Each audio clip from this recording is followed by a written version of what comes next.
Hello friends, welcome to join hands JIAP. இன்னைக்கு நம்ம பார்க்க போற டாபிக் கான்ட்ராக்ட்ஸ் ஆஃப் இண்டெம்னிட்டி. இதுக்கு ஒரு எக்ஸாம்பிள் பார்க்கலாம். மிஸ்டர் ராம்னு ஒருத்தர் இருக்காரு. அவர் நம்ம பேங்க்ல ஒரு ஃபிக்ஸட் டெபாசிட் ஒன்று போடுறாரு ஃபார் ₹5 lakhs.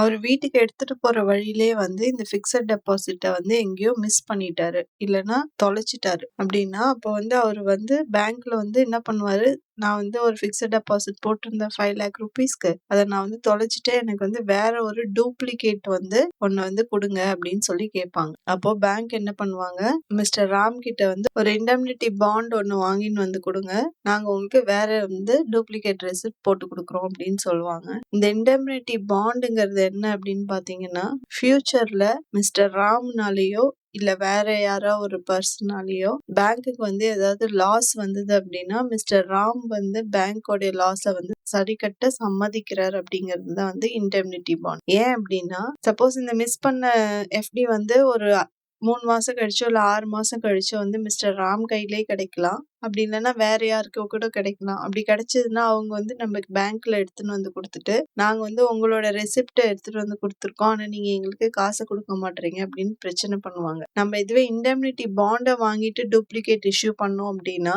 அவங்க கேட்கும் போது, நீங்க ஏற்கனவே இண்டெம்னிட்டி பாண்டு கொடுத்துருக்கீங்க, அதுல என்ன சொல்லியிருக்கீங்க அப்படின்னா, நானோ இல்ல வேற யாரோ இந்த தொலைஞ்சு போன இந்த ரெசிப்டுக்கு காசு கேட்டு பிரச்சனை பண்ண மாட்டோம், அப்படி ஏதாவது பண்ணோம் அப்படின்னா பேங்க்குக்கு வர லாஸை மிஸ்டர் ராம் ஈடு கட்டுறதா இந்த பாண்ட்ல எழுதி கொடுத்துருக்காரு. இதை நம்ம தைரியமா காட்டலாம். இண்டெம்னிட்டி பாண்டுங்கிறது என்னன்னா, டு சேவ் ஃப்ரம் லாசஸ். யாரை சேவ் பண்ணுவாங்கன்னு பாத்தீங்கன்னா, பேங்க்கை சேவ் பண்ணுவாங்க. பேங்க் யாருக்கிட்ட நம்ம இண்டெம்னிட்டி பாண்ட் வாங்குறோமோ, இந்த கேஸ்ல மிஸ்டர் ராம் கிட்ட இருந்து வாங்குவோம், அவரே திருப்பி கேட்க முடியாது, இல்ல வேற யாரோ அந்த ரெசிப்ட் எடுத்துட்டு கேட்க முடியாது. அப்படி கேட்டாங்க அப்படின்னா பேங்க்குக்கு ஒரு சேஃப்டி இருக்கு, அதுதான் இந்த இண்டெம்னிட்டி பாண்ட். இதை பத்தி தான் நம்ம இன்னைக்கு இந்த வீடியோல பார்க்க போறோம். வாங்க வீடியோக்குள்ள போகலாம். The word indemnity means to save from losses. இந்த கேஸ்ல மோஸ்ட்லி நம்ம யாருன்னு பாத்தீங்கன்னா பேங்க் தான் சேவ் பண்றதுக்கு நம்ம இண்டெம்னிட்டி பாண்ட் வாங்குறோம். இந்த இண்டெம்னிட்டி பாண்டை செக்ஷன் 124ல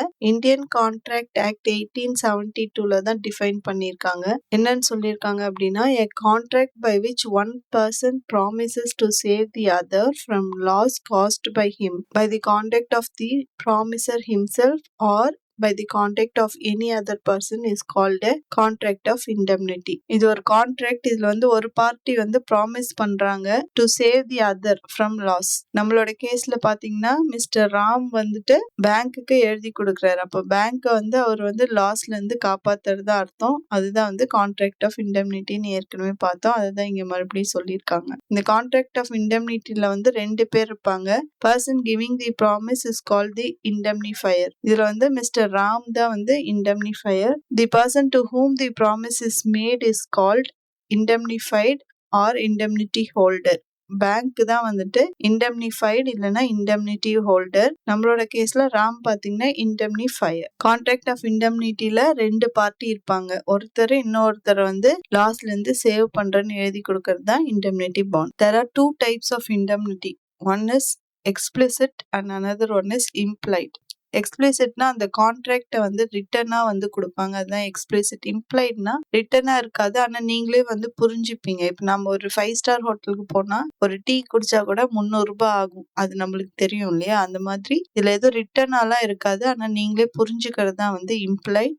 ரிட்டனா எழுதி கொடுக்கறதுக்கு பேர் தான் எக்ஸ்பிளிசிட். இந்த மாதிரி 2 டைப் ஆஃப் இண்டெம்னிட்டி நம்ம கிட்ட இருக்கு.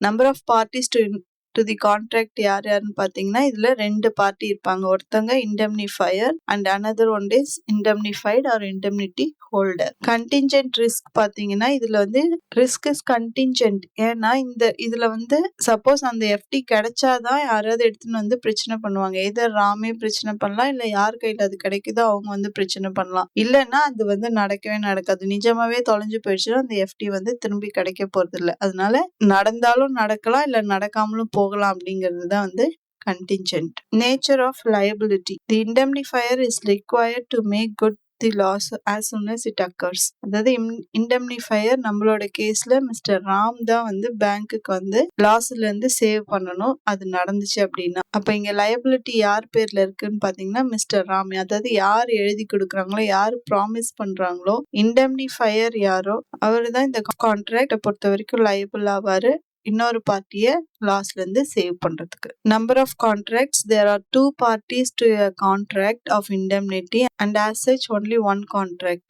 இந்த கான்ட்ராக்ட்ல வந்து 2 பேர் இருப்பாங்க, இண்டெம்னிஃபையர் அண்ட் இண்டெம்னிட்டி ஹோல்டர் 2 பேர் இருப்பாங்க. இவங்க 2 பேருக்கும் நடுவுல ஒரு கான்ட்ராக்ட் தான் வந்து சைன் பண்ணுவாங்க. இந்த கான்ட்ராக்டோட பர்பஸ் என்னன்னு பாத்தீங்கன்னா the indemnity is for reimbursement of loss. ஒருத்தரால இன்னொருத்தருக்கு வர லாஸ வந்து ஈடு செய்யறதுக்காக தான் முக்கியமா நம்ம இந்த இண்டெம்னிட்டி கான்ட்ராக்ட் குள்ளேயே போறோம். அதுதான் அதோட பர்பஸ். அடுத்து நம்ம பார்க்க போறது கான்ட்ராக்ட் ஆஃப் கேரண்டி. இது முதல்ல ஒரு எக்ஸாம்பிள்ல இருந்து ஸ்டார்ட் பண்ணலாம். இப்போ மிஸ்டர் ஏன்னு ஒருத்தர் இருக்கிறாரு. அவர் வந்து பேங்க் கிட்ட வந்து லோன் வாங்குறதுக்காக வராரு. நம்ம அவர்கிட்ட இருக்க எல்லா டாக்குமெண்ட்ஸையும் வெரிஃபை பண்றோம், எல்லாமே கரெக்டா இருக்குங்கிற பட்சத்துல பேங்க் என்ன சொல்றாங்க, ஓகே மிஸ்டர் ஏ, நாங்க உங்களுக்கு லோன் கொடுக்குறோம், ஆனா கொலட்ரலா நீங்க வந்து எங்களுக்கு ஒரு கேரண்டி ஒண்ணு கொடுக்கணும் அப்படின்னு கேக்குறாங்க.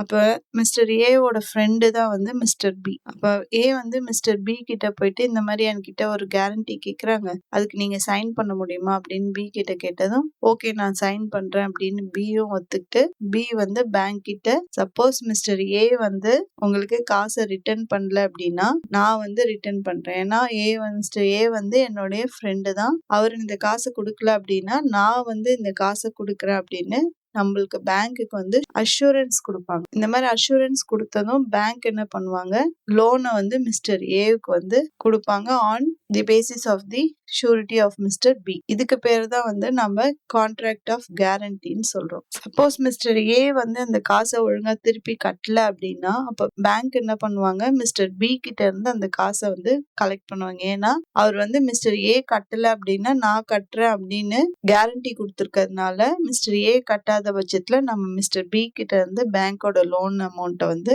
கலெக்ட் பண்ணும். In a contract of guarantee there are 3 parties. நம்ம ஏற்கனவே நம்ம எக்ஸாம்பிள்ல பார்த்தோம் இல்லையா, மிஸ்டர் ஏ, பி அப்புறம் பேங்க் 3 பேர் இருக்காங்க. Debtor on whose behalf guarantee is given. இதுல டெப்டர் யாரு, மிஸ்டர் ஏ. இவர் தான் வந்து காசை வந்து பேங்க் கிட்ட இருந்து கடனா வாங்குறாரு, இவர் தான் lonely. The creditor, the beneficiary to whom the guarantee is given. யாரு பேருக்கு நம்ம கேரண்டி பண்றோம், பேங்க்குக்கு தான் நம்ம கேரண்டி பண்றோம். இந்த காசு கண்டிப்பா திரும்பி வந்துடும். யார் பண்றாங்க, மிஸ்டர் பி வந்து ஏக்காக பேங்க் கிட்ட கேரண்டி பண்றாரு, சப்போஸ் அவர் கொடுக்கலன்னா நான் கொடுத்துட்றேன் அப்படின்னு. அப்போ பேங்க் தான் வந்து கிரெடிட்டர், ஏன்னா அவங்க தான் லோன் கொடுக்குறாங்க. அடுத்தது தேர்ட் பார்ட்டி வந்து அந்த surety, the person who gives the guarantee. அதாவது நம்மளோட எக்ஸாம்பிள்ல மிஸ்டர் பி தான் வந்து ஷூரிட்டி. கான்ட்ராக்ட் ஆஃப் கேரண்டில வந்து 3 பர்சன் இருப்பாங்க. ஒருத்தர் வந்து டெப்டர், அவர் தான் காசு வாங்குறவரு. இன்னொருத்தர் கிரெடிட்டர், அவர் தான் காசு கொடுக்குறவரு. மூணாவது ஷூரிட்டி, சப்போஸ் டெப்டர் வந்து கிரெடிட்டர் காசு கொடுக்கலங்கிற பட்சத்துல ஷூரிட்டி வந்துட்டு கிரெடிட்டருக்கு வந்து காசு பே பண்ணுவாங்க. இந்த மாதிரி 3 பேர் இருப்பாங்க கான்ட்ராக்ட் ஆஃப் கேரண்டில. இதுக்கு ரிஸ்க் வந்துட்டு தி லைபிலிட்டி இஸ் சப்சிஸ்டிங். அதாவது இதுல வந்து ஃபர்ஸ்ட் வந்து டெப்டர் தான் வந்து காசு கொடுக்கணும், ஏன்னா அவர் தான் வந்து பேங்க் கிட்ட இருந்து வாங்குறாரு, கிரெடிட்டர் கிட்ட இருந்து கடன் வாங்குறாரு. ஃபர்ஸ்ட் லைபிலிட்டி வந்து டெப்டர் தான் கொடுக்கணும். சப்போஸ் இவர் கொடுக்காத பட்சத்துல யாருக்கு அது லைபிலிட்டி டிரான்ஸ்ஃபர் ஆகும்னு பாத்தீங்கன்னா ஷூரிட்டிக்கு, ஏன்னா அவர் தான் வந்து on behalf of the debtor வந்து பேங்க்குக்கு வந்து நான் கொடுக்குறேன் அப்படின்னு கேரண்டி கொடுத்துருக்காரு. அதனால ஃபர்ஸ்ட் வந்து டெப்டருக்கு தான் போகும், அதுக்கு அடுத்தது தான் வந்து ஷூரிட்டிக்கு வரும். Number of contracts, there are 3 contracts, one between the debtor and the creditor. நம்மளோட எக்ஸாம்பிள்ல mister A and bank. First contract வந்து இவங்க 2 பேருக்கும் நடுவுல இருக்கும். and the other between the creditor and the surety. நம்மளோட எக்ஸாம்பிள்ல bank and mister B. and the third between the surety and the debtor. Third வந்து mister B and mister A. Mister A வந்து bank கிட்ட இருந்து கடன் வாங்குறாரு. பேங்க்குக்கும் mister ஏக்கும் ஒரு கான்ட்ராக்ட் ஒன்னு சைன் பண்ணுவாங்க. அப்புறம் பேங்க்குக்கும் ஷூரிட்டிக்கும் ஒரு கான்ட்ராக்ட் சைன் பண்ணுவாங்க. ஏன்னா மிஸ்டர் ஏ வந்து கொடுக்காத பட்சத்துல டிஃபால்ட் ஆயிட்டாரு அப்படின்னா அப்பதான் வந்து இந்த கான்ட்ராக்ட் வந்து அப்ளிகபிள் ஆகும். அப்ப பேங்க் வந்து என்ன பண்ணுவாங்க, அந்த காசை வந்து பி கிட்ட இருந்து ரெக்கவர் பண்றதுக்கு பார்ப்பாங்க. அதுக்கு அடுத்த கான்ட்ராக்ட் 3வது யாருக்கும் நடுவுலன்னு பாத்தீங்கன்னா மிஸ்டர் பி அண்ட் மிஸ்டர் ஏ. அதாவது நான் வந்து உனக்கு ஷூரிட்டி போடுறேன் அப்படின்னு சொல்றாரு இல்லையா, அவருக்கும் மிஸ்டர் ஏவுக்கும் வந்து 3வது கான்ட்ராக்ட் இருக்கும். இதுல வந்து மிஸ்டர் பி வந்து நான் வந்து கொடுக்க மாட்டேன், அவருக்கு தானே நீங்க காசு கொடுத்தீங்க, என்கிட்ட ஏன் கேக்குறீங்க அப்படின்னு அவர் கேட்க முடியாது. ஏன்னா அவரும் வந்து இந்த கான்ட்ராக்ட் குள்ள வராரு. அவர் கொடுக்காத பட்சத்துல நான் கொடுக்குறேன் அப்படின்னு கான்ட்ராக்ட் சைன் பண்றாரு. அதனால பேங்க் வந்து மிஸ்டர் ஏ கிட்ட ரைட் ராயலா கேட்கலாம். அப்படி கொடுக்காத பட்சத்துல அவர் டிஃபால்ட் ஆயிட்டாரு அப்படின்னா பி கிட்டயும் போயிட்டு ரைட் ராயலா நீங்க கொடுத்துதான் ஆகணும் அப்படின்னு கேட்க முடியும். 3 பார்ட்டி இருப்பாங்க, 3 கான்ட்ராக்ட்ஸ் இருக்கும். பர்பஸ் ஆஃப் தி கான்ட்ராக்ட் வந்து guarantee is for the security of the creditor. கிரெடிட்டர்ங்கிறது யாரு? பேங்க். பேங்க்குக்கு வந்து அந்த காசு திருப்பி வரணுங்கிறதுக்காக தான் வந்து இதை நம்ம இத்தனை கான்ட்ராக்ட்ஸ் போடுறோம். மிஸ்டர் ஏ கிட்ட இருந்து வரணும், சப்போஸ் அவர்கிட்ட வரலன்னா நம்ம பி கிட்ட இருந்தும் நம்மளோட காசை வாங்குறதுக்கு பார்ப்போம். நேச்சர் ஆஃப் லைபிலிட்டி வந்து the surety's liability is secondary and principal debtor is primarily liable. அதாவது ஃபர்ஸ்ட் லைபிலிட்டி யாருக்கு அப்படின்னு பாத்தீங்கன்னா நம்மளோட எக்ஸாம்பிளை பொறுத்த வரைக்கும் மிஸ்டர் ஏ. அவர் தான் கண்டிப்பா வந்து வாங்கின காசு திருப்பி கொடுத்தே ஆகணும். பை சான்ஸ் அவரால் கொடுக்க முடியல அப்படின்னா நம்ம யார்கிட்ட இருந்து வாங்குறதுக்கு பார்ப்போம்? மிஸ்டர் பி கிட்ட இருந்து பேங்க் வாங்குறதுக்கு பார்ப்பாங்க. லைபிலிட்டியை பொறுத்த வரைக்கும் ஃபர்ஸ்ட் ப்ரிஃபரன்ஸ் மிஸ்டர் ஏக்கு, அடுத்தது மிஸ்டர் பிக்கு. ஃபர்ஸ்ட் வந்து பிரைமரியா மிஸ்டர் ஏ, செகண்டரியா மிஸ்டர் பி. இந்த வீடியோ உங்களுக்கு யூஸ்ஃபுல்லா இருக்கும்னு நம்புறேன். இதே மாதிரி ஒரு யூஸ்ஃபுல்லான வீடியோல திரும்பி மீட் பண்ணலாம். தேங்க்யூ.